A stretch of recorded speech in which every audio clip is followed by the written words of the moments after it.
What an occasion. Yeah. This Thank you. pandemic has been crazy. It's messing up everything. So Katie, are you going to leave us? Is that the deal? I can't remember. What do you, you're Yep. the host. You have to make me co-host or what? Yep. So I just hit record. So it's going to record to our cloud. So IT will post it to YouTube within a few hours. Well, within 48 hours, I think they have. Okay. And then I can make whoever wants to be the host, the host. Yeah, I will be, Okay.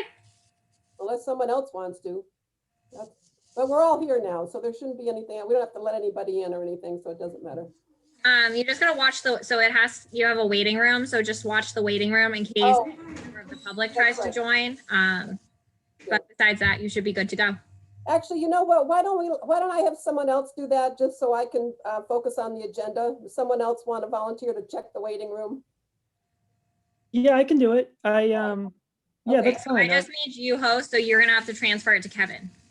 Oh, So if you see Kevin's name, so let's see, where do I go to? under participants, Under participants, right? Yeah.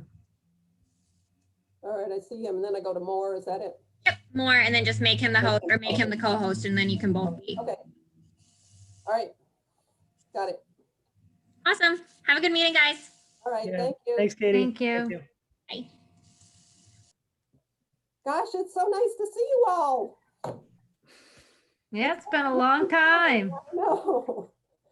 Yeah, I kind of gave up there for a while. It seemed like everybody was too busy and crazy and anyway. And then Maureen was my stalwart. She was showing up for everything and then she had a little tumble. How are you doing, Maureen? Well, I'm doing okay. The bones are healed, but still have to get some strength back. Yeah, It's a long process when you're old. yep, it is. I know it's a long, it's hard enough keeping strength up, but then when you have a pitfall like that, when was it that you had your fall? How long ago? August. August, yeah, that's a long time. Yep. And Kevin, how are you doing? You're working, somebody told me where you're working. Yeah. Go ahead. Yeah, no, yeah, I'm the store manager for the North Face. That's at the right, yeah. moment. I was thinking REI, but I knew that wasn't right, so North Face, yeah. Yep. How is that going? It's going good.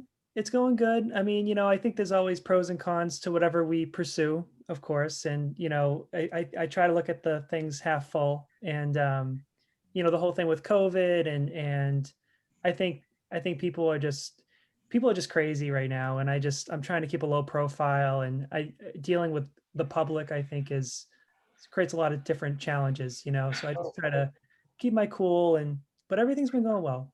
Yeah, I have no complaints. What North Face are you in? I work at the one in the Braintree Mall, Oh, okay, yeah. South Shore. Been in there, yeah. Nicole, how are things going for you? Oh, pretty good. Pretty good, I guess, hanging in there. I haven't been in my office since March, so I'm 100% working remotely, which is good and bad. I welcome that I don't have that commute anymore on that train and how much time I was away from home.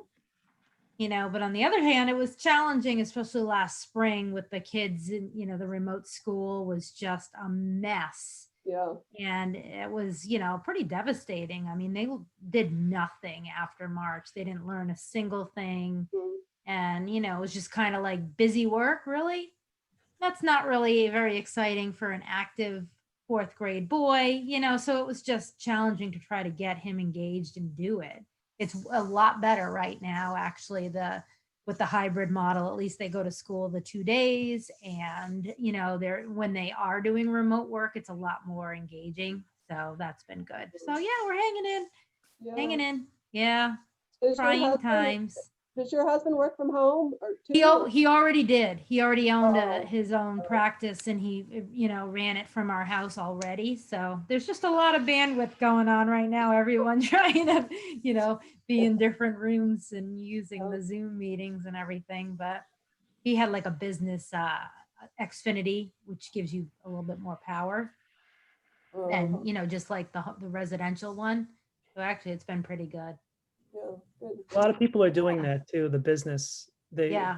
they say bandwidth has gone through the roof, and so that yeah. Yeah, we haven't really had many problems. So that's good. Yeah. And how about you, Maureen? Oh, what? Oh, I was just seeing how Maureen's doing. I mean, how I'm sorry, You meant Eileen. meant me. Eileen. Yeah, I'm next.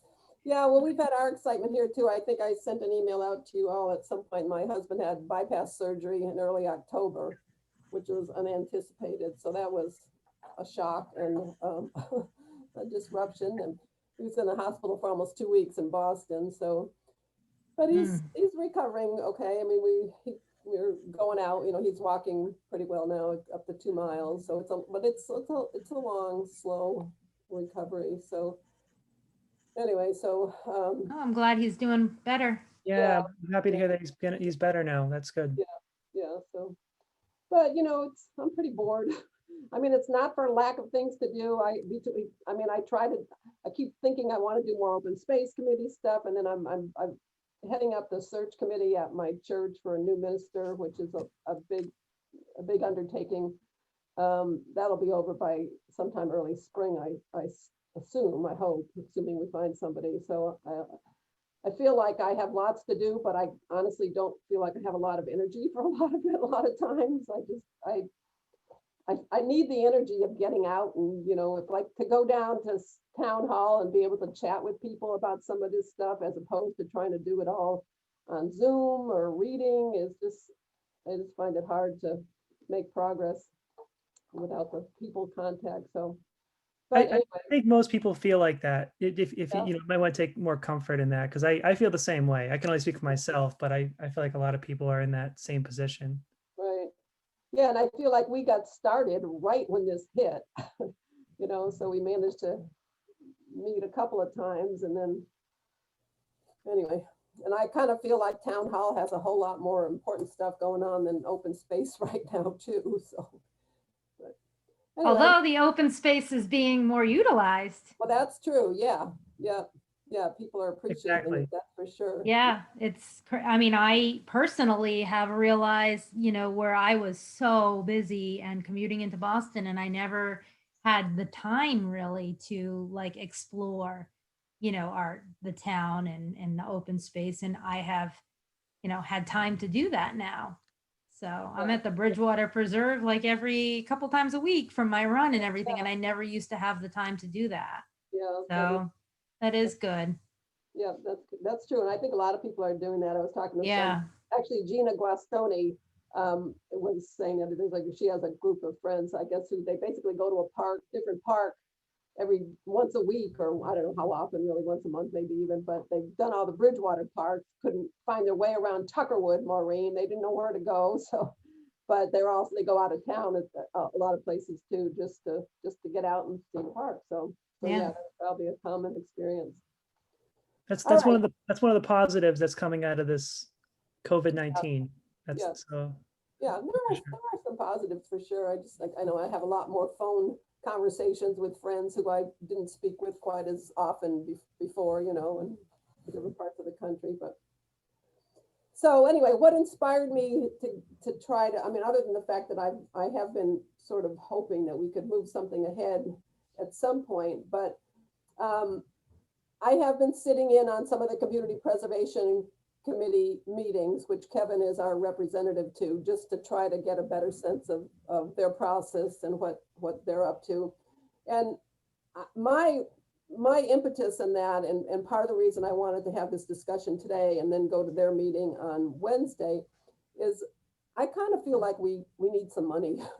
We need somebody to pay to do some of the work that we're never going to get to ourselves. Just like the signage was just one example, but we've seen that in a number of the reports from various planning routines, is that, we need like a common recognizable signage system for the conservation lands. We should have something that's recognizable as a Bridgewater conservation land with trails marked and signs on the street so people can see where the parks are, marking parking and things like that. So assuming we need that, and you know, that's something that would have to be determined for sure, if it's worth spending money on. I don't see us as our committee being able to do that on our own without some professional design work, for one thing. Somebody's gonna have to come up with some kind of a look and a logo of some sort. What do we want a town sign to look like? Do we want it all for the same for all of the, let's say, the five conservation lands? If there's who's going to determine what size they should be, what the design is, what level of information we want on there, what sort of rules and regulations apply to every park. Seems like they ought to be uniform. Who to call for more information, you know, stuff about maybe a map. I mean, like Carver Pond has a very nice map. I think you've probably all seen that. I don't really know how informative it is. I just know it looks nice. You know, it was kind of nicely done. I know Titicut has one. Tuckerwood has something.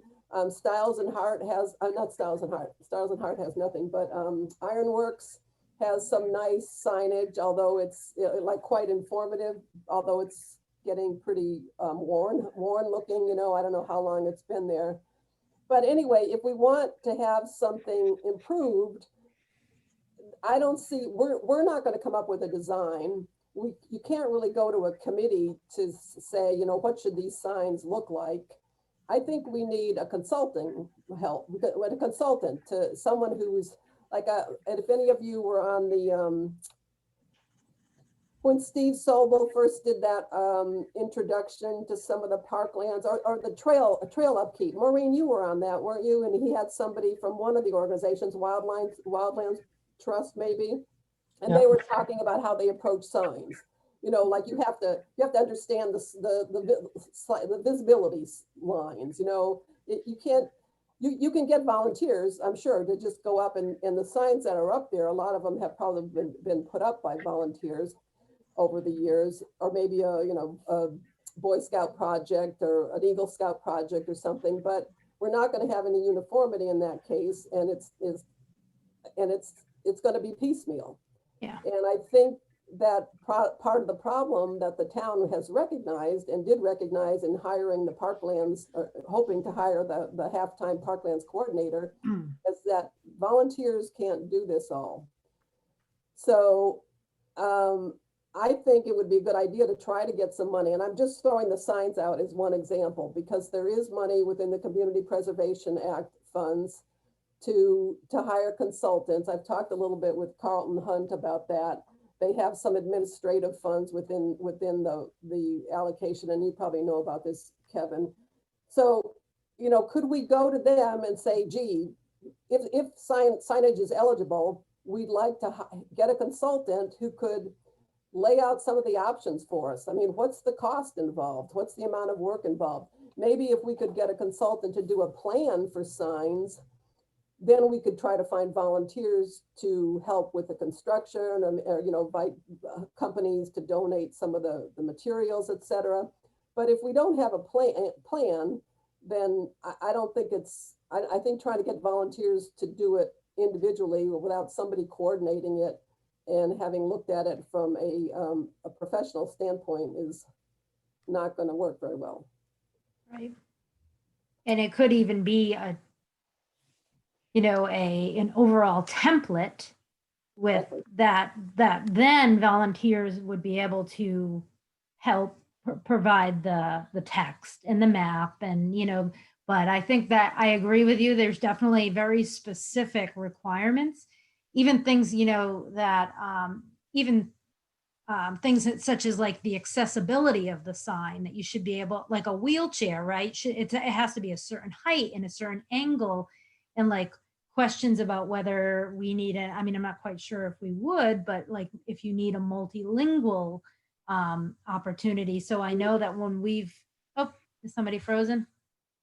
I know that, that all of those are things that we potentially would need to think about. Yeah, I'm getting a sign that my internet connection is unstable. So if I disappear, that won't be unusual. My bandwidth is not so great. My husband and I spent hours the other day trying to figure out how to improve it, and we didn't get very far, but we're still working on it one of these days. But Yeah, exactly, Nicole. And actually you raised the accessibility issue because that was another Yeah. thing that I noticed in some, in these, like that chapter 5 that I referenced, that one of the suggestions is make the parks more accessible. Yeah. And a lot of them aren't really even very accessible to able-bodied people. But like Carver Pond, for instance, is very accessible, but it doesn't have any handicapped accessibility.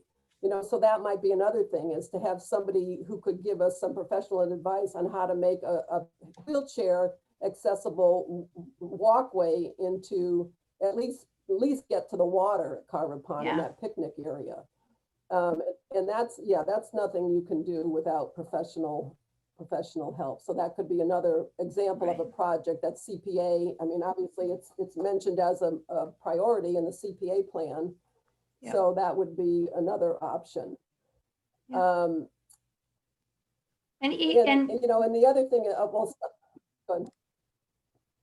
oh, Go no, ahead. I agree 100%. I mean, the preserve's a good example that it looks like that it must have been planned out at some point, because there are, I think, 1 or 2 handicap parking spaces, and then the walk all the way to get to the river is paved, so I think I don't know if there's very Yeah. specific requirements for slopes and things of the pavement, so I couldn't confirm 100% whether it would truly meet all the ADA guidelines, but it seems, that's one example of a park that we have that is more accessible than others to get to the water anyway. Right, yeah.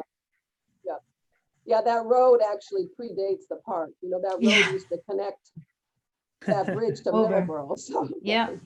Yep. Yeah, but they have made efforts to do parts of it, and I Yeah. assume that if you do something like that, you don't have to make the entire park wheelchair accessible, but they got that bench and they've got the signage and stuff. And yeah, and I dealt with some handicapped accessibility issues for our church when we added an addition. And Yeah. It's so technical. Yep. I mean, and basically Yeah. you have to have an engineer that can sign off on it, really. Yeah. So, But it's even also in Um, addition to wheelchairs that it's also challenging to navigate with, like, if you for parents, right, to have a stroller, and so I think just thinking like universally, the people who would want to use these open spaces, it is a little challenging to get to take a walk with a small child, because you can't get strollers up and over obstacles and things like that. I mean, obviously a real trail that you're going off through the woods, that wouldn't be appropriate, but there could definitely be some more opportunities. Would we want to go through all the parks and see what parks would be more amenable to that sort of thing, Yeah. rather than trying to make all the parks that way? Perhaps there are a couple of parks that are really set up for that, Yeah. that are built. Yeah. I mean, Carver Pond is the one that pops into my mind, just because I think it is so widely used, and it's had really good volunteer caretaking for a number of years. So a lot of the brush has been cleared out.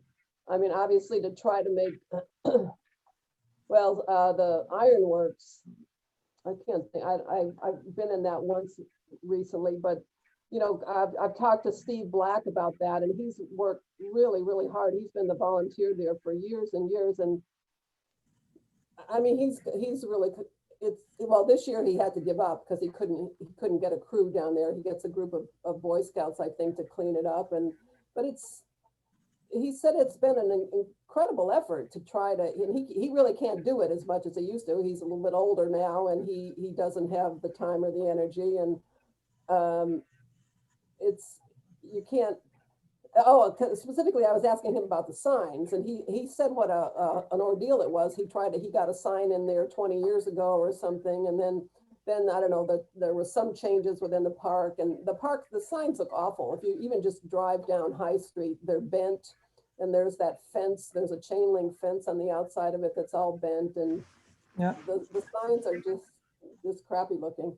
I mean, they don't look like any place you would walk into if you didn't know there was a park in there. It looks like something you'd stay away from, really. And so I think there's some really significant changes that could be made without a whole lot of effort. I have no idea what this would cost, but I think that's where a consultant would be able to give us some sense of whether it's even doable. And as long as we could get some CPA money to pay for the consulting work, well, then we know whether it's something that we can afford over some period of time. You know, maybe it could be spread out over years. Maybe you get the template, which is a good term, as Nicole used, and then you can adapt it to the particular parks over time as we have money to do it.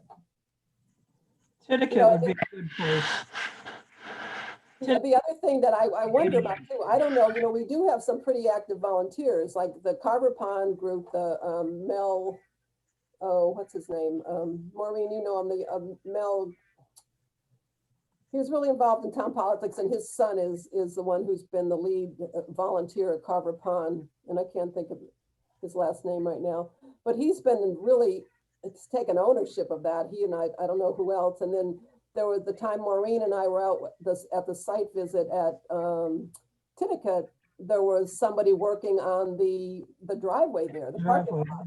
You know, they were putting in a new load of gravel, and they had a front loader there. And we asked who it was, and it was an Eagle Scout project for somebody who's used that place before. So, the man who was doing it was someone who lives down the street who has a front loader, and he seemed to have some ownership of the park too. So there are some people, and well, Steve Black, for instance, has been the person for Tinicum. I'm sorry, Ironworks. So there may be some of these people who have some ownership interest in this, you know, and maybe they won't like the idea of having to conform signs across the town. So I think we have to make sure we have town backing and that it's accepted by everybody as a uniform plan. And anyway, so it's just kind of a matter of going through all the right levels of town government, whatever those might be. We haven't gotten that far, but so anyway, that's just one example. I think one of the reasons I wanted to go to the Community Preservation Act committee meeting is because I was at a meeting, I don't know how long ago, it was before COVID. It was a CPA public meeting at the senior center. And I went to that, and somebody asked about signs. Someone said, gee, how come we don't have signs at the parks, and you can't see it, you don't know where even if you know the park is there, you just go by it, you don't see the sign on the street. And I think Gina Guasconi, Gina Guasconi, who's chair of the CP committee, said she didn't think signs were eligible.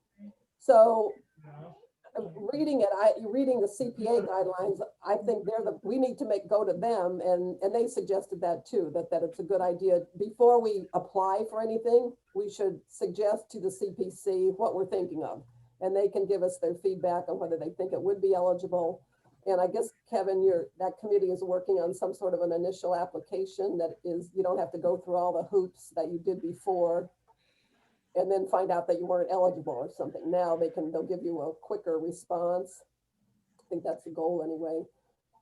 So I thought just to be able to go to them and talk about some of these things, so we don't go down a path ourselves and then go to them and they say, oops, nope, sorry. So then we have to go to plan B or something. So.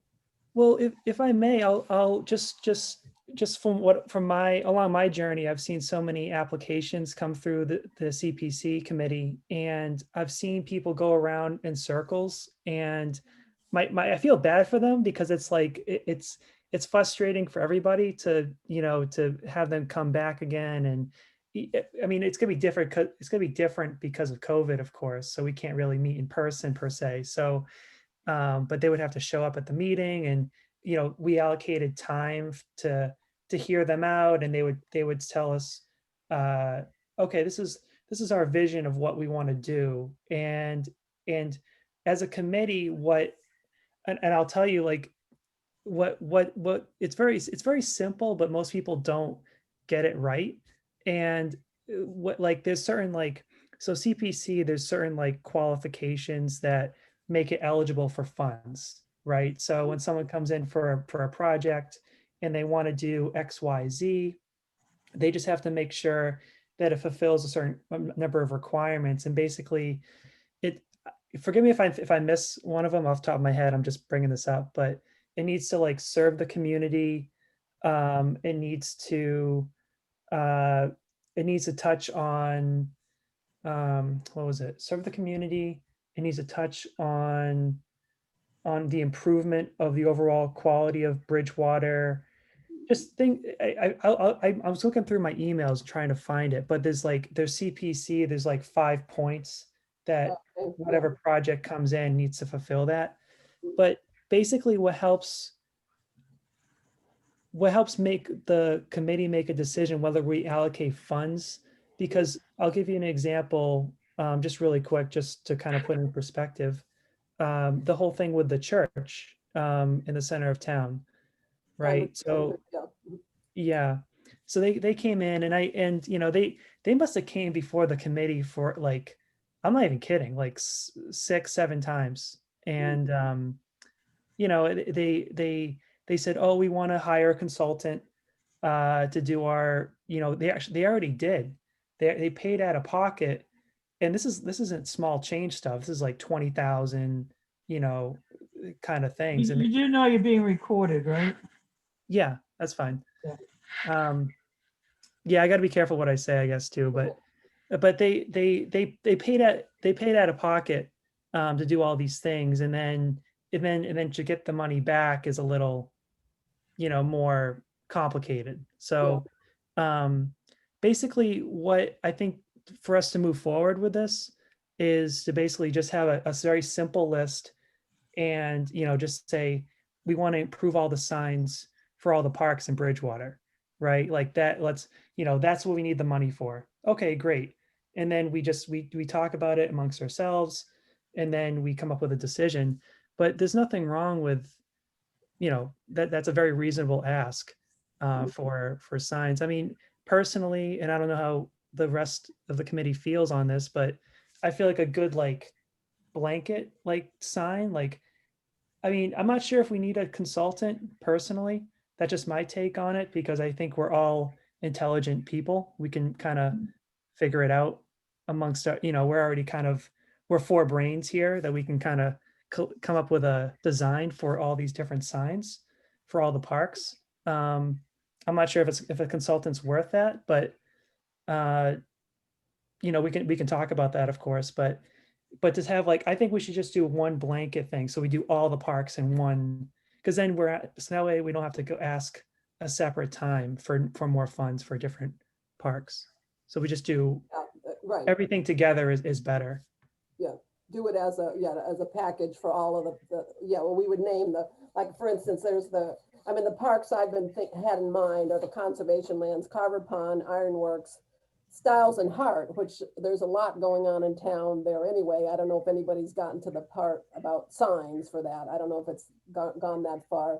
Titicut and Tuckerwood. And then the last one is Wyman Meadows, which I know has kind of, somewhere I read in one of the reports that's kind of, it's really not very accessible to the public anymore. I don't know if anyone even knows where it is. It's down off of on 106 past the big gravel pit back, whatever that big rock and gravel pit operation is. And it's BRS, Yes, the Bridgewater yeah. Rainham Sand. Yep. it's Oh, I Yeah, didn't even so- know that it was up there that way. it's like you go down that road that goes off to the right, but you have to access it by almost going up someone's driveway. Like there's a road. Well, no, it's the road for the water treatment, Um, Yes, or right, something right. like that. Yeah, and I heard Kitty Doherty express that, that road has been paved without any permission by anybody, Right. because the water department is sort of using it. Anyhow, I don't know if that one, there's one of the recommendations on that one of the last studies says that's sort of, just give up that one, that it's not something that people are going to be able to find or are likely to use. That's just a question. I'm not making that determination, but I'm saying we might want to say that we focus on the park lands that are actually being used. Well, this is making me think though, Eileen, like there's one thing to have signage in a park that you're already there and you're looking at a map and a trail guide and various information about the park when you're already there. But then the other aspect would be wayfinding as well, that how, from whatever, area on this, how are you going to find your way? How do you find your way to that parking spot? you know, that kind of signage Right, too could potentially be another, that almost seems, you know, like something we're struggling with too. I know that the town was looking at some, I feel like I heard something about looking at signage and wayfinding. It perhaps was more in the downtown area. Maybe it even had to do with like historical features and things, but I wonder if open space was considered as part of that. Yeah, I have not heard anything, but yeah, I know like when Maureen, I don't know if you remember when you and I were out at Titicut with Fran Jeffries and, well, I can't remember her name. But anyway, they were suggesting, you know, there needs to be a sign out on Vernon Street. Yeah. Pointing, you know, like Tuckerwood Park down. Yeah. Yeah, Like 100 on feet, the you main know, road. 100 feet this way. On the Yeah, major road that's Yeah. yeah, into it, yeah. yeah. So anyway, so yeah, that would be something for, you know, that'd be part of the plan, the signage plan. Yeah. But, So you know, it'd be like, Kevin, I have to say, I completely disagree with you on coming up with the signage ourselves. There are technical issues, there are aesthetic issues, there are time and energy issues. I mean, it has been very difficult for the four of us to get together. And so, sure, if we had lots of time, I'm sure we could probably sit down, sketch something out and, you know, price it out and find out the materials and what the requirements are for any kind of handicapped accessibility for reading a sign or whatever. But we don't have that time and we don't have that commitment to this committee. How And does the rest, how does the rest of the committee feel on that? I agree that you know, that it would be having a consultant prepare a comprehensive document would, you know, be something that we could then, you know, get bids on, right, for construction. We would need, there's a lot of technical pieces that go into it, like what Maureen was describing, like a specification for, you know, this is the simple part, the wood, the material it's going to be made at, the size of the font, the, you know, everything that goes into it would need to be as such. And for accessibility purposes, there are certain color guidelines and size guidelines. I mean, like, I know a tiny bit about it because our firm sometimes has to do, you know, signage for informational signage and things. There's a lot that goes into it. So, you know, graphic designers or wayfinding and signage companies do this all the time. So it would be, you know, very simple for them. You know, a lot of those companies also are busy right now. So I'm not quite sure how low of a budget, you know, depending on our budget, if we could really get anybody to kind of bite on doing the work too. So that might be the other challenge. But I agree, having somebody help would be great if we could get funding for it. My question about it would be is, we almost don't seem to know what we want. So would we want to first get a minimal Mhm. of a plan first and then say, this is kind of really what we're looking for. We need thus, and thus, and can you help us create a plan to make this work? Right now, it feels like we're just kind of going, we need some signage. We're not quite sure how to do it. You know, let me toss it into your lap. Would it do better if we had more of a plan on our end before we went out looking for someone to finish it up? absolutely, I agree, Maureen. I mean, I think we'd have to have more of a plan even to get it through the CPC committee.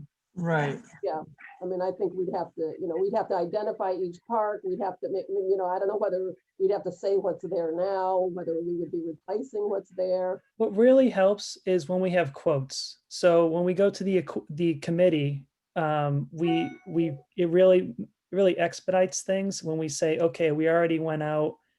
We have a definitive plan. We got a quote to implement that plan, and this is how much it's going to cost.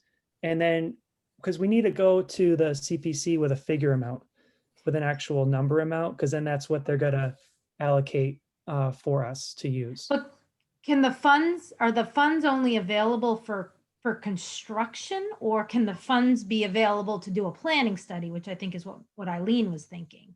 Yeah, that's a great question. That's a great question. That's what I was alluding to earlier with the church, and I'm not sure if it's whatever, but no, it's some of this is out there, but I won't say anything from past for numbers amount or anything, but I with the church, they did get some planning. It's kind of a fine line. It's a gray area because that planning needs to be like related to what the CPC. It's those 5 point. I'm gonna see if I can get it because Yeah, that will that's help. all right, Kevin. That's all right, because, well, I mean, they'll be able to give us that on Wednesday. I mean, that's kind of the point of going to them.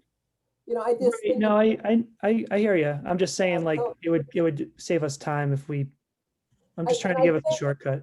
my impression from talking to Carlton Hunt and is that they definitely understand the need for consulting work up front. You know, that there is work for planning. There are funds available for planning, so that we would not have to have a construction quote, for instance. Maybe we would have to talk to a consultant about, gee, what would what would it cost? What's the minimum amount for you to come out and look at our 6 parks and meet with us a couple times, and we give you some ideas about what we think we need.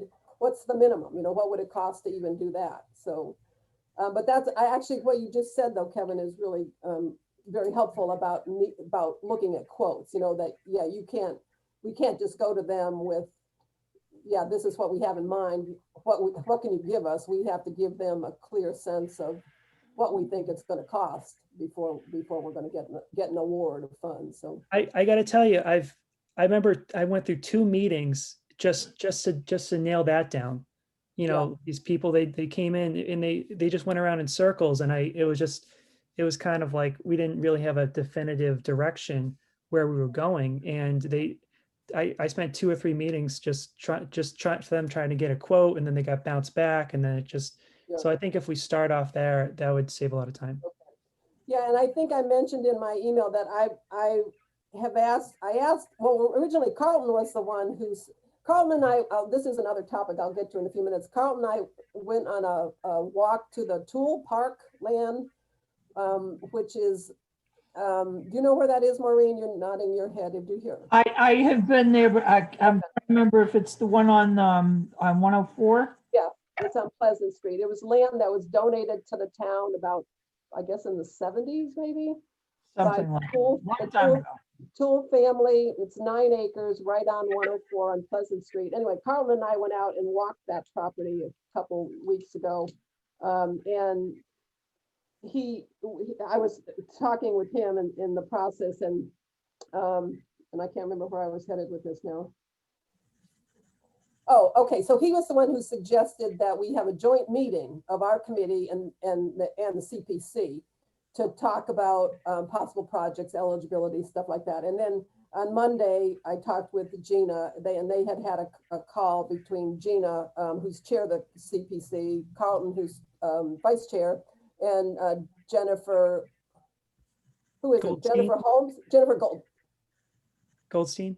Yeah, I guess it was Jennifer Goldstein. I think that, I'm not sure that's right. But anyway, they were planning the meeting, and they decided that they didn't want to have a joint meeting, and that we could they always ask for committee reports from open space, housing, any group that's eligible, recreation, we can give committee reports, so that we could take some time at that meeting on Wednesday to kind of throw out some ideas, just get input on where we're headed. What you're saying is helpful, Kevin. If they tell us, no, you need to come back with something much more specific.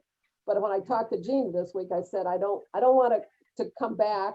I don't want to go through what Kevin's describing. I haven't seen that happen, but he has, and he's told us about it. And that's what I could envision. We go to you and we say, gee, we've had 3 meetings. We've talked this, we have all the details. We know what we want to do. Yep. Is it eligible? And they say no. It's a nightmare. It's a nightmare. Nobody should have to go through all that just so to get that's why I wanted to, when Gina said, well, we don't have to have a joint meeting, I said, I want to talk to somebody. I want to talk to your committee before we try to put something together. What does Carlton want us to do with the Toole property? Turn it into a park? Yeah, it's, oh, so this is so complicated. I mean, that's been floating around for ages. Yes, and what they discovered, and I don't know how, I don't know who brought this up. I don't know why this got started to be discussed at your committee, Kevin. Do you remember? Were you around why?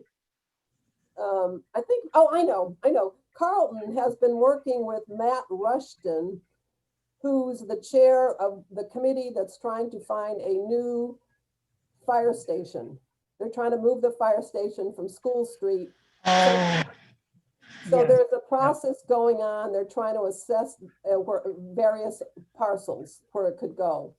And the Tool property is one that has been suggested, and I think maybe Carlton was the one. I'm not sure, but I'm getting my information from him, just from the conversation I had with him, that it's possible that there could be property there's some town-owned property there, I think, in addition to the Tool 9 acres.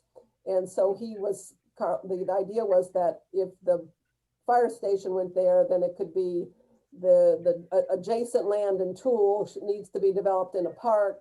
And then we were taking it a step further, because one of the things I had suggested is we need parking for the Murray Needs Farm. That's a nice property, but nobody can park anywhere, as we know from our site visit. And so was there any way to create a trail from this Tool Farm property in back of, sort of adjacent, parallel to 104, but in back of the housing developments there, where it becomes a trail that hitches up to Murray Needs. And so that you would have parking for Murray Needs at this other trail on the Tool property. So anyway, he and I just walked around and looked at it. And we were bushwhacking through some of it, and it's one of the things that would be interesting to find out is if there's a possibility to create access through that Tool Farm property to Murray Needs. I don't know if there is. I mean, it was really hard for us to try to even walk. We couldn't walk that whole distance. There's wetlands back there, and it's just completely overgrown. And there's also some state land on the other side of Murray Needs, apparently, that's maybe accessible in some way. But again, I don't know how to sit down and look at the maps and try to figure out, what the metes and bounds of this property is, and how long it would be to walk from the Tool property to Murray Needs. That too to me, we'd have to have someone professionally who could come in, and maybe the task would be for a consultant to look at possible access points for parking and or trails for Murray Needs. I'm pretty sure. Oh, go ahead. No, you ahead.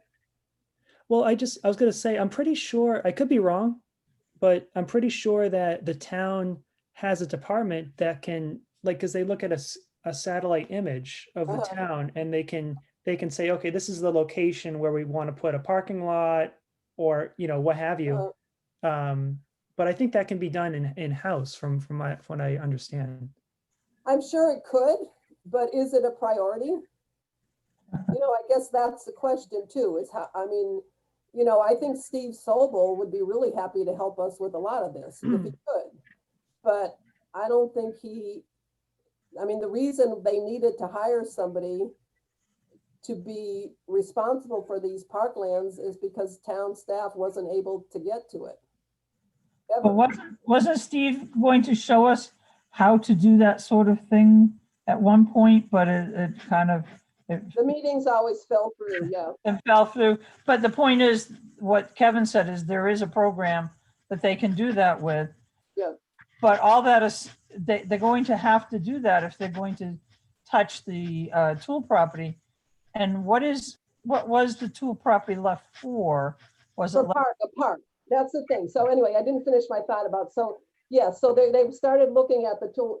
I guess Carlton and Gina started looking into this too.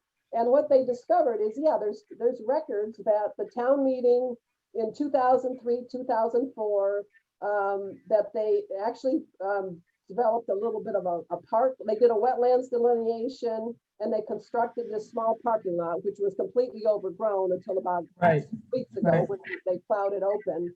It's 9 acres. It was deeded to the town, along with money. They actually left money to take care of this property. And there's $102,000 in this fund balance for the Tool Park. Wow. Because the town got the money 30, 40 years ago, whatever. They spent a little bit of it on the wetlands delineation and a couple of other things. It's largely hasn't been in accessed since. No, right. It's just totally overgrown. Nobody knows where it is or what it is, or it was just abandoned. And there apparently is an attorney in town who handled it, who's still around. But fortunately the money's there. That's the good thing, because that's what they just discovered within the last few weeks. So the suggestion is, well, you know, is it, let's spend that money the way it was supposed to be spent and create some kind of a park or a playground right there. And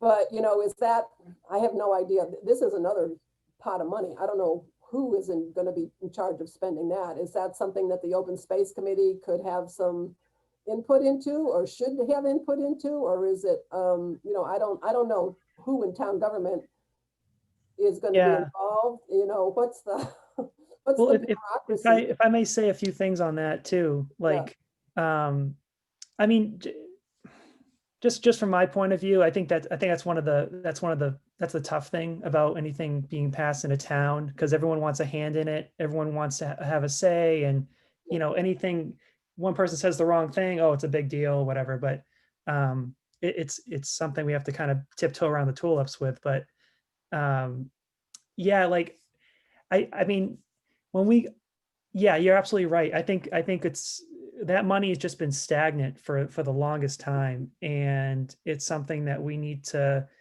you know, use it or lose it. And it's really Right, that it's yeah. going to be that way. And it's like, but to have a number amount with it, I mean, like, we probably have to get another consultant to figure that one out, just to have a number up, you know, figure. But again, just kind of harping back to my original point. But if we went to the CPC on, is it next week or something? And then Wednesday. Wednesday, that's right. Wednesday. Thank you. Yeah, so we only have a day really or so to get everything, but I'm not sure if we would, No, but I'm not getting anything ordered. No, you know, I'm not going. I don't know what to do to go to them and say, you know, this is what we want to do. That's the point of this meeting. And then if they say, hey, you know, you people don't know what you're doing, come back another time. Well, then yes, then we have to get more organized. But I want some direction from them before we take something and say, all right, this is what we want to do. right. No, I'm not saying anything. I'm just Okay. talking here, just so we right. can have a conversation. But so, like, for the budget, like if we said, okay, this is how much we think it's going to cost for signs, and then we break that into separate things. This is what the CPC is going to tell us anyways on Wednesday. I'm just Okay. trying to give you a shortcut. All right. So the budget's going to be like, okay, this is going to be for sign. This is going to be this range of money. And then we also want to do a consultancy for, you know, this other project, a playground, for example, like we were just talking about. Then that would just be a separate thing. But we bring both of those to the meeting Right. together. Yeah, and they already have the Tool property on their agenda. Who has it on their agenda? The CPC for Okay. Wednesday night. Yeah, Why did they have it on their agenda? I don't know. That would I be don't know. interesting to see. Hey, Maureen, can I share my screen? Because I have the map up from the Mass GIS that we get. I just want to know what parcel it is, if you can. Oh, It's parcel 72-1, 72-1. 72-1. Oh, okay, there it is. Ah, yeah, it's kind of like a little pork chop. I can't share my screen because it says, Do you need to get permission to share your yeah, screen? I need a host disabled participant Oh. screen sharing, so maybe. Oh, hold on, I got you. Hold on. Let me just take a look here. All right, I'm gonna change this. Who can show? All right, Nicole, I've made you a co-host. There we Yep, go. I just gave you permission too, so. Oh, yeah, Kevin, I forgot you were co-host too. Yeah, okay. Yeah, no worries. Are you seeing a GIS map? Yes, Yep. Yeah, Now- so this is the Murray property, and here's Yep. 104. So 72-1 might be this, that there's this tiny little driveway to maybe get back there. Oh, yeah, so. No, that's. I don't know if this says 721 and you mentioned 72-1. So I Yeah, don't know if the same numbers apply. here, let me see if this is one document I'm looking at. It says 72.1. Maybe there's another reference someplace. Maybe that's just a typo. I don't know. Let's see. But it does connect to the back side of the property there that you were describing. See, Right, here's the Murray Farm in green. So I Yeah. bet that is it. That would be great. That would be excellent Yeah. because Right off people, you know, 104. It's right Yep. off 104. Yeah. Yeah. Yep, And that then, would be about right. Now, Yeah. and then the other place that Carl and I walked down into like Scotland, is it Scotland Street where the brewery is? Scotland Boulevard. Yeah, so we walked down there too to see like there's these parcels down here and whether there'd be possibility to get some access to Murray Needs Farm from there. oh, that way. Yeah. Yeah. But again, you know, Good thing to put a fire station there on that property. what about it? How could they put a fire station there? Well, you know, I don't know. I have no idea. I know there was some question about whether it was too wet, but then there was some question, there was also, it's not all wet according, you know, there might be enough land that isn't wetlands that would, I don't know, and I think they're still at the very beginning of that process. I don't know how far along that whole effort is. I don't know how long it's going to be before they decide on that. It's probably part of the process where they have to look at multiple sites. So they could be looking at 3 or 4 or 5, and then it makes it's sometimes good to have non-ideal sites because it makes your ideal site seem even better. But even if it was developed as even if they happen to decide that this was the best site and they tuck the fire station in back there, perhaps it could be just a shared driveway that we could, ask to reserve some parking spaces for the open space. But could you access. really share a driveway with a fire station, an active fire station? Yeah, I don't, Where there would be maybe Well, children and- Yeah, those are ideas. those would have to be. I figured out. don't know if that'd be a safety issue. Yeah. Well, those are the kind of details that that are so far into the future, you know, if they pick that and Yeah. they may not. But that's not far in the future because that has to be part of the decision-making process at the time. I think we were talking about that within the CPC as well. I remember hearing about that a little bit, but Fire station? yeah, they were gonna like break it up, like, so there would be access to the park there. And then for the rest of it would be like the new fire station. Okay, Yeah. all right. But So is this that- like a that is- building on it? Look at, is that a building right there? Yeah, that's the symbol for, it looks pretty big too. Maybe it's So a that- barn or something. Did you see that out there, Maureen? No, I haven't. I mean, Eileen, Yeah, well, did you that know again. what's out there is, so this is all, like, part of it's right behind that house that burned there that now is, it was rebuilt and they've got, I think it's a real estate office. Oh, yeah. And they've got a landscaping business there. So Yeah. they've got, I don't know if that could be theirs, like they've got some outbuildings that they built back there for, like, I don't know whether they're storing wood or, I don't know if those might be them. I'm not Yeah. sure. But yeah, I can't really say.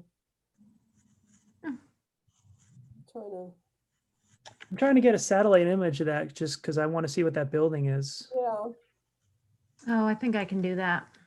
Oh, You get a anyway, satellite- if anybody wants to, if anyone can join the meeting on Wednesday night, the CPC meeting at 6:30 when this comes up, you know, you certainly will find out a lot more than I can tell you about how it sits and what the possibilities are and. Are- And the other issue for us is, yeah, and I don't even know, is like who is in charge of this $102,000 that's sitting in a fund? Probably nobody's probably just sitting there. Well, it's sitting in there as a separate amount. Yeah, and then that when we vote on it based on what, so when we go to the CPC, it will come primarily out of that account, of course. The $102,000 the Murray needs for, I mean, not for the Tool property, Kevin, are you talking about? I'm not sure about the Tool property. Right, that's, per okay, se. that's what I was asking. I'm just wondering whether, I mean, it's my understanding is, well, I don't know. That's what I'm trying to find out. No, you know what? Yeah, it all depends on what the need is. Whatever the purpose for the project is, that's what the fund comes out of. Yeah. Yeah, the CPC funds, but these Tool funds are separate. Yeah, it has to be It's separate. broken- They'll be held separate. It's broken up. Oh, that was a good picture. Where's that? Okay. It's okay. That's that. I'm toggling. I have to see. I'm toggling it on and off. So here's that Yeah, that's what we're somebody's looking at. And then I think it's, yeah, it kind of looks like a house. That looks somebody's house. Yeah. That's definitely a house. Yeah. But there's like maybe an outbuilt, maybe that other thing was kind of more of a barn or something. So there's definitely two structures. Oh no, that was a different property though. Yeah, that's on the 723. So there's definitely some Oh, sort of I house see. So there. so there's a street that's going. Yeah. past that, Yeah. Yeah. Is So that this, private property? That little strip there? That must be private property, right? well, no, Yep. that's how you get there. That's Just why I a called it, driveway. that's how I called it a pork chop, that the lot, the lot's really back here, but there's this finger that connects to give access to it. Right, but if there's a house there, doesn't that mean that it's private? Well, well, I don't know. They've given that, that was a 2015 aerial. So if this property had been deeded to the town and maybe they've demolished that house, maybe it's not there anymore. I don't know. There's a house that's way back there. Yeah. Could just be abandoned by now or, Or we have the wrong spot. Yeah. right, we could. I don't know. That's a big house to abandon if that or to Yeah, we may have the wrong spot. This is the kind of detail that, I think if we were trying to get access, for example, to Murray Needs Farm, somebody would Yeah. have to go through every one of these locations here, these sites, figure out what are the topographical characteristics, what are the slopes, what are the wetlands, and this power plant runs right back here. This is kind of right up the access to the Tool property, the power lines are somewhere very close, like right, I think these are like that's Scotland Boulevard. I don't know. I'm not sure where we are but it's very close to the power lines. So maybe there are issues with that area too, how much of that is private or easement for the power lines. Yeah, I think it, oh, am I on mute? It might be this gray Mm. line back here. Oh, yeah, okay. Yeah. Sometimes, yeah, because I think when you get up here, when you're driving on 104, isn't this where you see like a substation for National Grid, and then they could probably come in here, and I can imagine that the lines come back out that way, maybe? Yeah. It's yeah. right next to Elms, right near Elm So Street. it is. Yep, Yeah, up here. it So is. then you can kind of see that gray Yep. access. It's kind of like, how they have that gravel underneath for It's like a access. rough road kind of Yeah. thing. And it goes off this way and which way. Yep.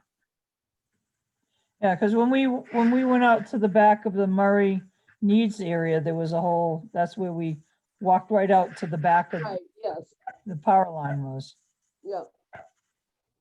Yeah, so like, I was kind of approaching it from the opposite direction on that walk I was taking, that with Carlton.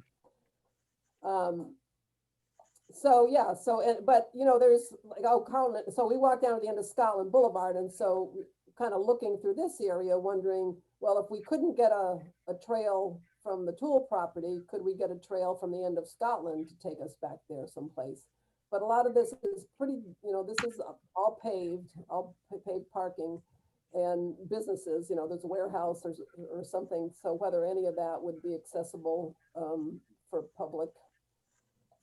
I mean, it would be really nice if you could just, Murray Needs does not need a lot of parking, but if one of these paved lots at the end of Scotland was available, and then you could just create a trail through there. It would be. There was recently a new parking lot put in, I believe, was it not the Keith, maybe it was the Keith Homestead. There's a new parking lot there now, from what I understand. Yeah, okay, I don't know. The Keith Homestead in the West Bridgewater one, you mean?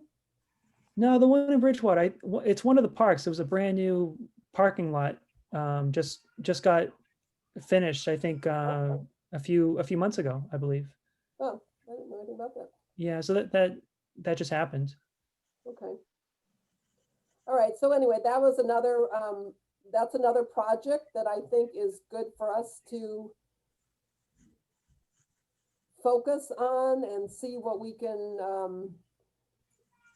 try to figure out. Is it possible to get some parking, and is it possible to get a trail? And my thought is that is something that we would need a consultant to do. That somebody, I mean, take away the fire station issue for the present time. But maybe we could apply for CPA funds, or maybe we could just use this $102,000 that is available for the Tool property to do something with Tool, and then see if there's some way to connect the Tool to Murray Needs. But it's going to be very complicated. It's not anything where anybody without a lot of expertise is going to be able to walk out there and say, oh yeah, this looks like let's bushwhack from here to there, and we've got our access to Murray Needs. There's a lot involved, because you have to find the boundaries, then you have to find the wetlands, stay away from the white. Exactly. There's so much you have to do Right. before you can even start taking anything down, make Right. it a pathway. Yeah. We need money and expertise. We need to hire an expert, and we need money to do it. And Well, is Steve able to do any of that? Is he around still? Steve, Sobel, is it? yeah, he's still around, but I don't know. I mean, I think he's pretty focused on Styles and Hart to this. I don't know, and that's the one parkland I think that the town is really moving ahead on. I think there was somebody who told me that and the Town River Landing is one that they want to focus on. They're not going to try to build a bridge, are they? I don't know. I know they've been talking about it since. you've been People around just have to, and- all they have to do is walk around on the Route 18 and they can get there, for goodness. Yeah, I don't know. I mean, and obviously we have to, anything we do like this, we haven't talked with Michael Dutton for a long time, but all of this is going to have to be the town has to be behind this. As Kevin's pointing, he's saying, there's going to be a lot of different voices in town. Then you have to get everybody on board with one of these projects, I'm sure. And I think you have to navigate the politics pretty carefully. And some of these projects are moving ahead on their own, like Styles and Hart, I think is one that there's energy behind, and that it's not really worth our trying to get involved in that's moving ahead. And so we just, we need to find something else and then negotiate the politics Mhm. as good as well as possible. I think where the town's I think where the focus is, as far as the town's perspective is concerned, if I may share, I see I think we have so many parks, it's kind of overwhelming. I know, because I've had conversations with people in the town, that it's just so overwhelming. I think the approach is that they want to just say, we're going to focus on one park at a time Mhm. kind of thing. I Yeah. think that's kind of where the strategy is heading. Yeah. And just like to your point, Styles and Hard is the current focus. Yes. Yeah, because they, they made some progress. They got that 5 acres acquired. So there was just some momentum built. And I think one of the town councilors is very interested in it. It's right in the center of town, so I think it's important from the town manager's perspective. Mhm. So yeah, I mean, that makes sense, and I think it sounds like that one will probably come to fruition. I mean, that people are actually out there building, with they're building little bridges and things and trails and maybe our contribution to that, if we get that far, is that we could have signs that Well, would. you know what, despite all that, just for having that one focus with the town and everything, despite that, I feel like signs is also a priority for every park Yeah. that we have in our town. And I think that's something that I find it hard to believe anyone would really deny that. That's a pretty universally awesome thing to have, the Yeah. new signs across the board. Yep. So I think that's a great first approach All right. myself. The other thing I would like to mention at that meeting the other day, if everyone agrees, is just like, what about trying to get a wheelchair or a true accessible path into some part of Carver Pond? Is that something you think is worth pursuing, just getting people's reaction to that? How far could you get into Carver's Pond with a wheelchair? It seems like you could only get to the pond and that's that. Is that correct? That's kind of that's what I have in my mind, is just where you can get, there's a picnic table down there. There's a couple of picnic tables, maybe just one now, and you could get to the pond. Could you get to an area if you wanted to fish? Could you get to an area to fish? I don't know if people fish right there. I think I've only seen people fishing way over at the point, that kind of peninsula. No, they fish to the right of that picnic area too. Yeah. I don't know. The one thing I do remember about Carver Pond that was kind of a problem a number of years ago is the town did go in and clear the path where you go off to the right. You step over the dam, that little concrete part, and you walk over to that kind of a little, I'm going to call it a beach, just sort of an open area, but that they went in and cleared all that brush out, and that had been part of a research project at the university for years, where they had been collecting data about I think it was some of the different species of bugs. Oh, yeah. Yeah, remember that? I don't know if it's I the darters or something, and they were so upset because they had lost all of their continuity in that project, and there was a kind of an uproar about that. So Mhm. Maybe putting a handicapped accessible path along an area like that would not be appreciated if they're still doing any kind of scientific research out there. So I think we have to take that, there's lots of considerations, anything you do like this. That is very true. Stepping on somebody's toes unknowingly, and you hear about it. So you just have to.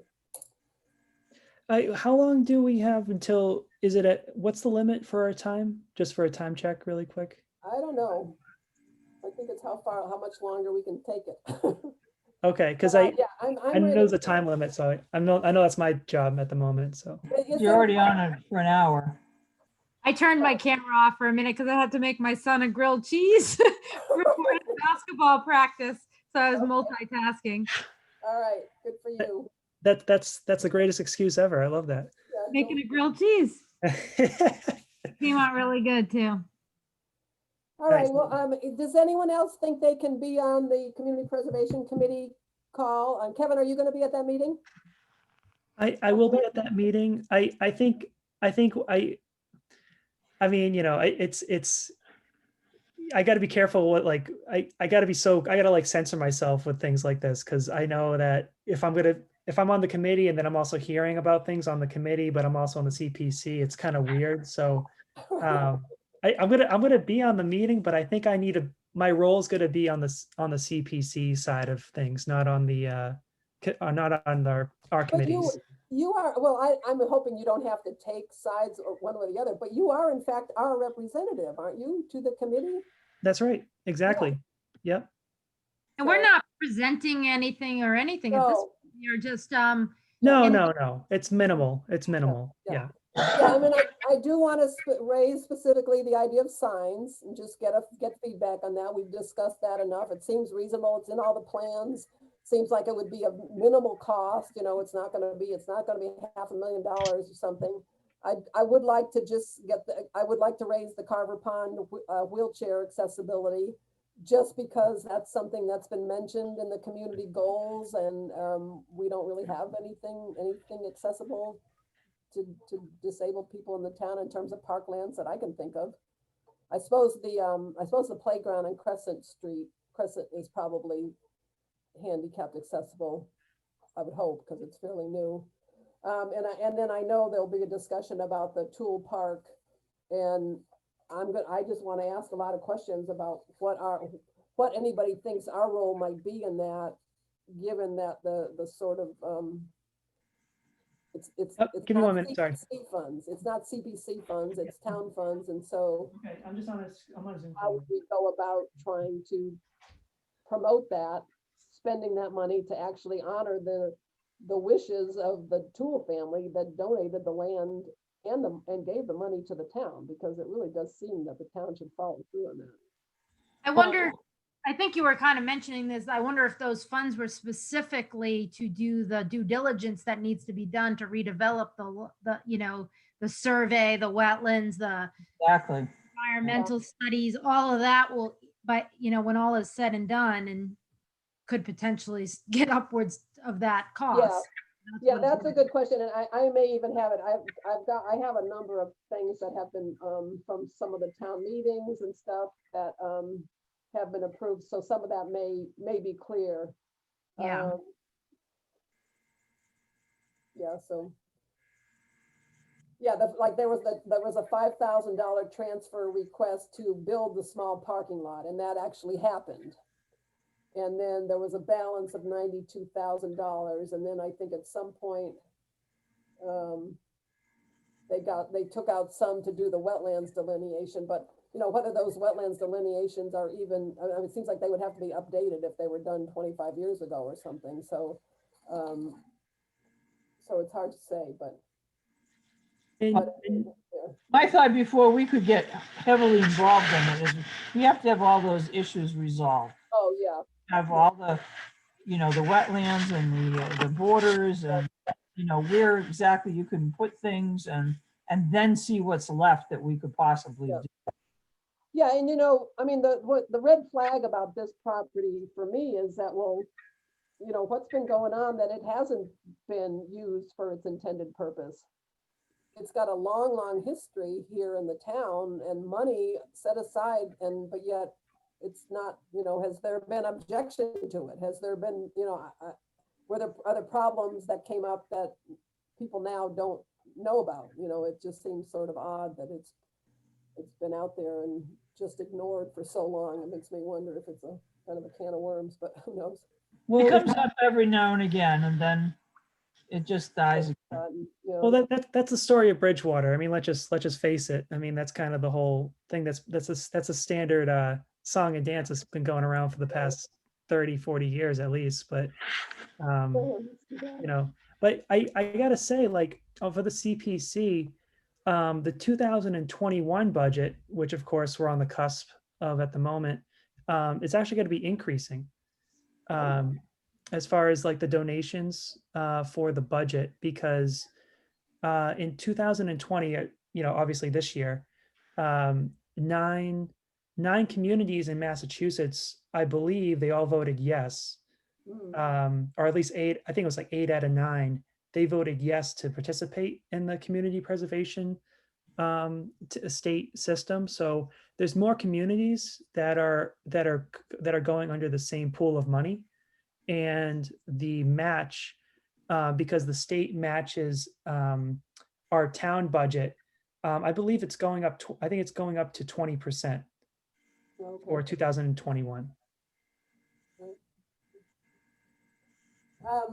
One other thing I wanted to mention, I think we got to try to get off at 5:30 if anyone's trying to burn their time. But one of the goals in this open space and passive recreation plan that was put together for the community preservation plan is concerning farms and agricultural land. They identify that the largest agricultural properties not permanently protected were 170 acres on Curve Street, which may or may not be. I think those may be where they're putting that subdivision now. I don't know.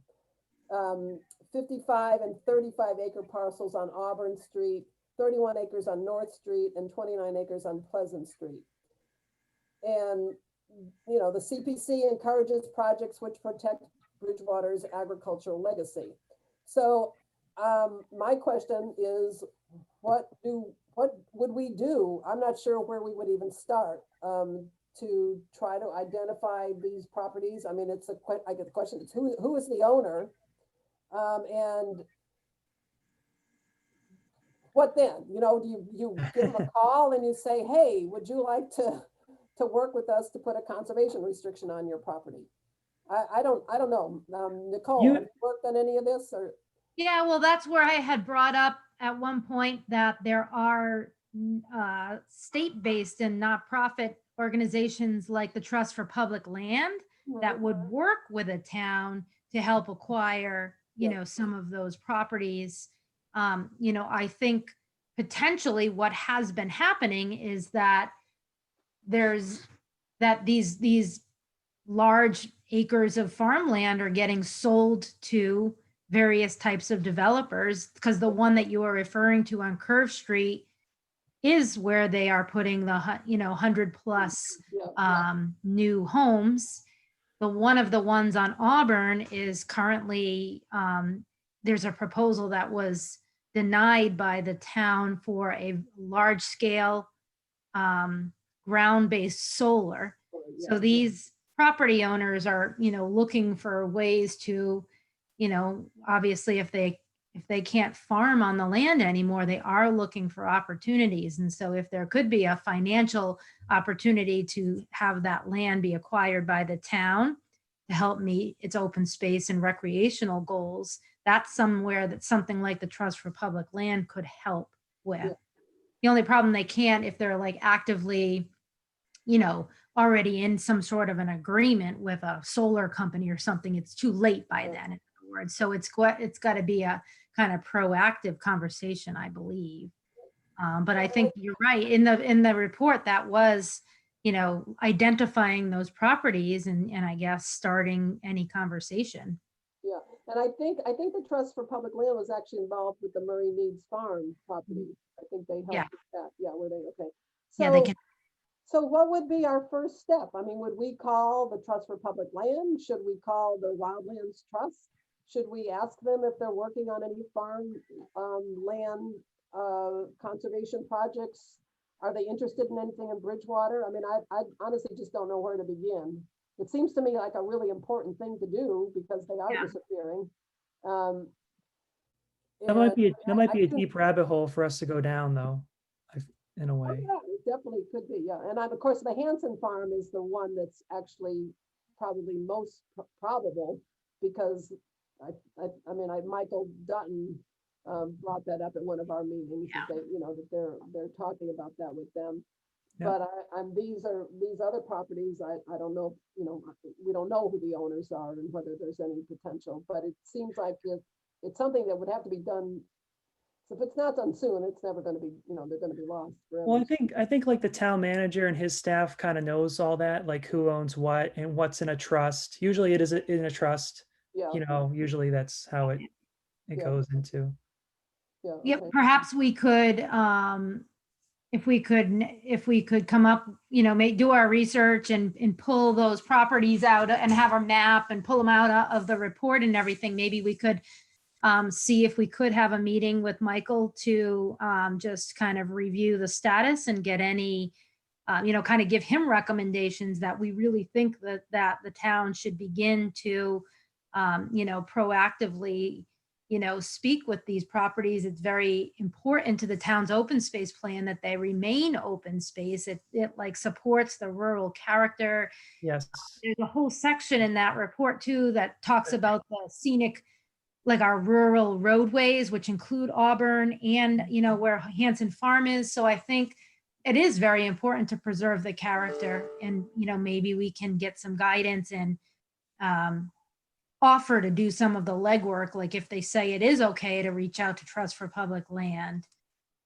I personally reached out to them as an abutter, a private, completely independent of this committee, and that got immediately response from Trust for Public Land. So they are very responsive.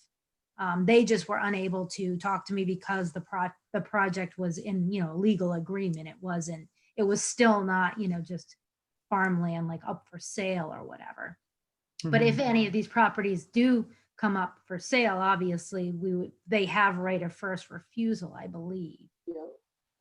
Yes, they get the first take on it. Right. But it doesn't mean you can't lease it out for ground source solar if you maintain it in the trust. And, I guess to me, that's a big change from an open field. Yeah. Is my understanding right that that's because these are Chapter 61 properties, right? That's the basis for that. Yeah. Okay. Right. Yeah, that's a great idea, Nicole. I think maybe it's instead of just asking, our next meeting, whenever it is that, Michael just come as he has been, that we try to say, we'd like to talk about agricultural properties. Maybe that we would either find something to move forward on, or maybe we would get the feedback that, well, some of the feedback and some of the other planning efforts was that the town should not be looking to acquire any more open space, that we have plenty on a per capita basis, and that we aren't using it or taking care of it as we should, so why acquire more? Maybe that's the feedback we get. That's not a very long-term perspective in my view, it's, but I think that's a good start, that if we could do a little research on those properties, and then try to set up a meeting with him just to talk about them, and then either take that off of our list completely and say ag land is not something that, is going to be anything we can accomplish, but at least we've looked into it. Yeah, we have direction on that from the master plan effort that's wrapping up. In fact, I have to join another call later. There's another public forum tonight if anyone is interested. Oh, yeah, I was planning on being on that too. Yeah. It's I think it's not until 7. Right. Yeah, it's 7. Yeah. So you could squeeze in a quick dinner. But I think what I have heard is a lot of people are, perceive that open space to be part of the character, the rural character of the town. So, it's a balance, right? We've got our downtown and we've got the college and we've got lots of residential space. But I think the general consensus, at least from my opinion, was that just keeps coming up, like how that is such a defining character of the town, is driving, into the town and seeing the Hanson Farm property and, some of these other, these other lands. Yeah. So in part, there's no legal ownership at all. It's a perception thing. Right. Yeah. People like it. People don't like change. They like to see the open space, and Yeah. And it's part of the environmental footprint. It's actually, doing a very vital role in, absorbing stormwater and providing habitat. And so the more and more and more the town gets built up, there's less and less of that space. So even if it's just a protected open space that doesn't necessarily require maintenance and access and everything, maybe over time we can chip away at that, focus on what needs to be repaired now, but at least protect it. Yeah.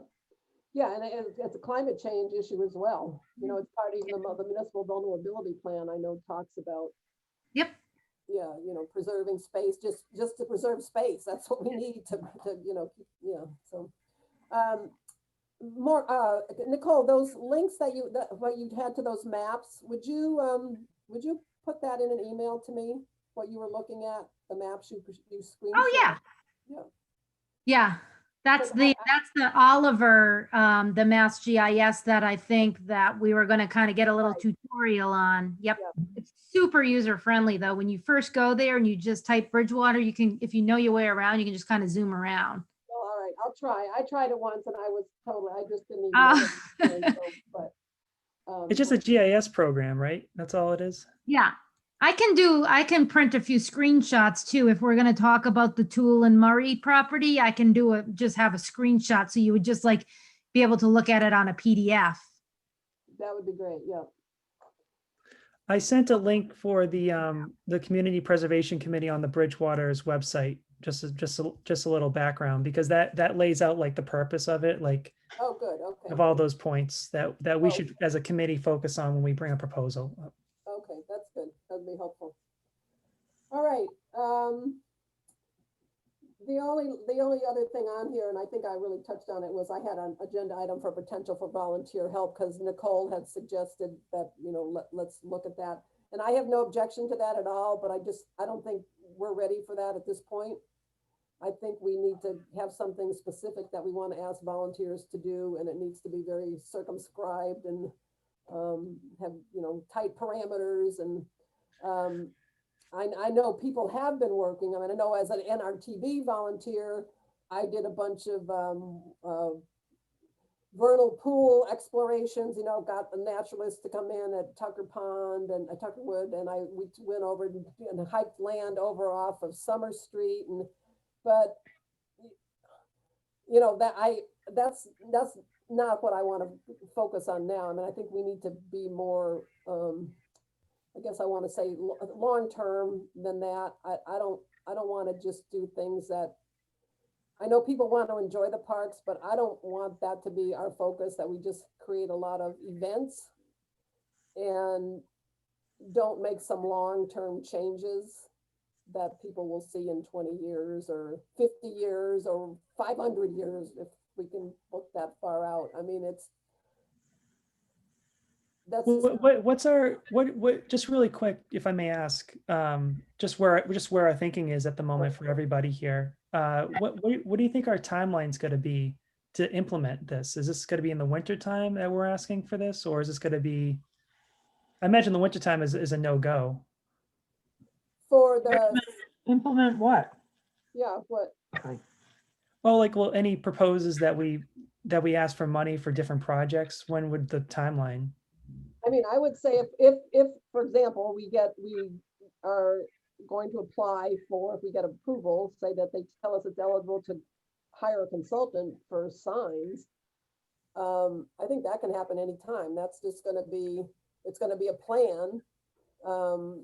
Options for signs at any of the 5, whatever, 6, however many parks. And then we would get some estimate from a consultant as what it would cost to construct those signs. And then maybe at that point, we would actually undergo construction with volunteer help. So that would have to be in the summer. But I see that as months and many months away. And I don't know when, because you know how slow the process is getting the applications in, Kevin, right? So Yes. no way to predict, would we have a successful application, and then you still have to go about hiring a consultant, and Nicole is suggesting that consultants are pretty busy right now. So yeah, I have no idea what the time frame is. No, that's an answer. That's a total answer. I just wanted to see if we could talk about it for a minute, because I guess the reason I kind of bring that up is because I guess just from experience, like thinking like, what if, I think that does help when we have that proposal. We'll say we're aiming to finish this by midsummer, and then, because once it gets to the council, the council's really the one that's the big swinger for making things happen. So once it gets approved from the CPC, then it has to go to the next council meeting, which can be like a month later, and so on. So just wanted to. All right. I think that's good enough. Sounds like I'll maybe see some of you at 7 o'clock. And then maybe Wednesday night as well. Gosh, it's been so long, and now it'll be frequently for a few days. So thank you, everybody. I think this was good. I have felt negligent for not getting us together earlier, but No, Eileen, thank you so much for setting everything up to have our meeting today. I appreciate your effort and determination and follow through with all this. I thank you. you're welcome. Do you think that, I know it's the holiday season, but do you think we should try to arrange maybe some more walks through the parks and get some thoughts about how we should think about this signage and what exactly we're looking for, where and what, and that sort of thing? Good. So that means you're up for it. You're up for walks. What's In the up? winter. You're up for walks. You're okay. You're feeling well enough for a walk, Maureen? Oh, yeah. I can do Good, that. okay. As long as I don't trip and fall. Yeah, I'll that's- I'll catch you if anything bad happens. Oh, good luck to you on that one. Yeah, you know, and if Okay. we get some kind of a direction about this Murray Needs Farm, I think that would be someplace to go. You know, we could go to the parking lot on 104 for the Tool property. We could go down Scott. We could kind of redo the little walk I had taken with. Yeah, that'd be good.